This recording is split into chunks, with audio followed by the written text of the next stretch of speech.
Another surprise. But it did leave open the door to a hike before the end of the year and after the election.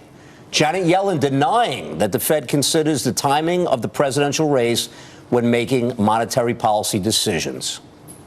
I have no concern that the Fed is politically motivated, and I will assure you that you will not find any signs of political motivation when the transcripts are released in 5 years. It is important that we maintain the confidence of the public. And so we welcome former Reagan budget director and best-selling author. He has a new book out called Trumped, David Stockman. He joins us now. Do you believe what Janet Yellen is saying, well, David? If you believe that, I've got some swampland for you in Florida, at least.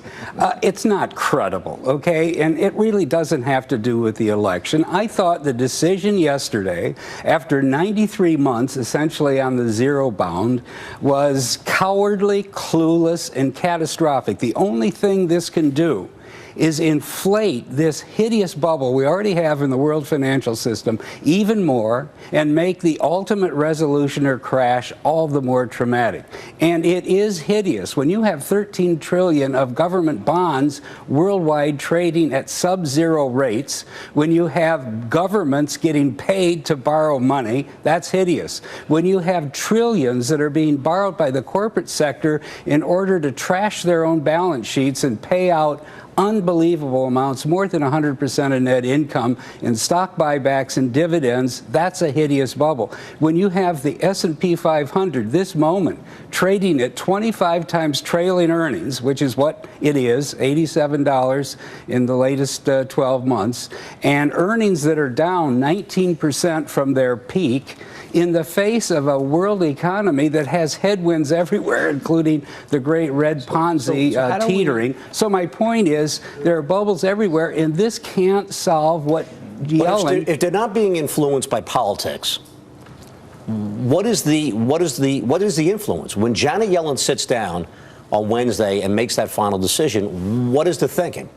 There isn't any thinking. Janet Yellen is a robotic, Keynesian, paint-by-the-numbers, clueless economist who has no idea that what she's doing never gets out of the canyons of Wall Street, is creating massive windfalls to 1%, but don't tell me that she has anything to do with slack in the labor market. You seem like you're holding back your opinion a little bit. I want you to unleash the emails we're going to get this weekend after the show's it's okay, but Stockman finally said it like it is. I want to ask this question because, you know, you're wicked smart, you've been around a long time. You're saying in this new book that we're on the brink of financial ruin.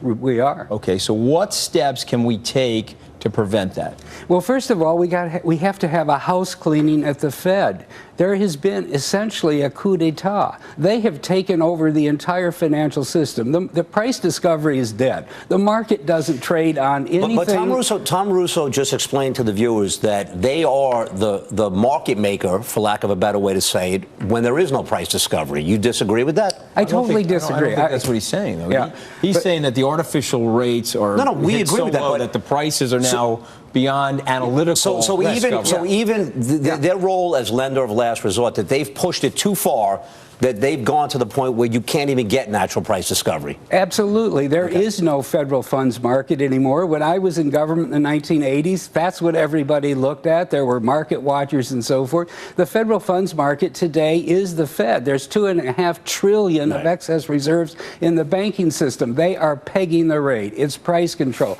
And when you have overnight money for free, it's carry trade gone to heaven and back, and can't believe it because... Give us a couple things we can do, though, David. And I hear you, and that's you're making a lot of valid points. So what would you do? Well, first of all, control of the captain's chair. Okay, first of all, I would recognize that the Fed, through this massive intrusion, can affect what Yellen was talking about yesterday.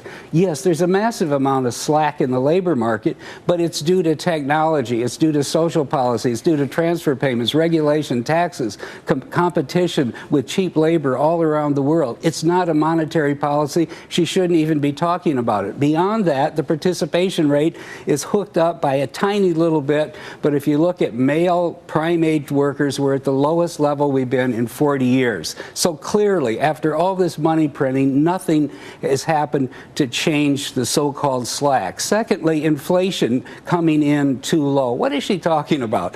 CPI less food and energy up 2.3% in the last year. The difference is that global oil has collapsed and commodities have collapsed. The Fed can do nothing about that. It's actually a good thing on the margin because we import more oil than we produce.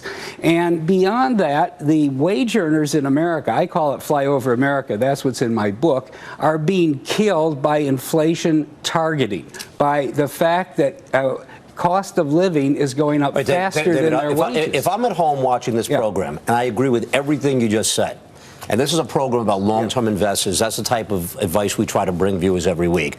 What do? Do I basically put all my cash in a vault and actual cash dollars in my house? What do I do to protect my assets? I think you get out of harm's way as quickly as you can Monday morning. These markets are dangerous. These bubbles are utterly unstable. There are a few robo-machines left in the market that are driving these prices to insane levels, and all we have to do is have one unexpected black swan, including possibly Donald Trump's election, and the whole thing will come unwound. Never enough time. We need to do a whole program with David. You'll come back. We want to thank you for joining us today. Great.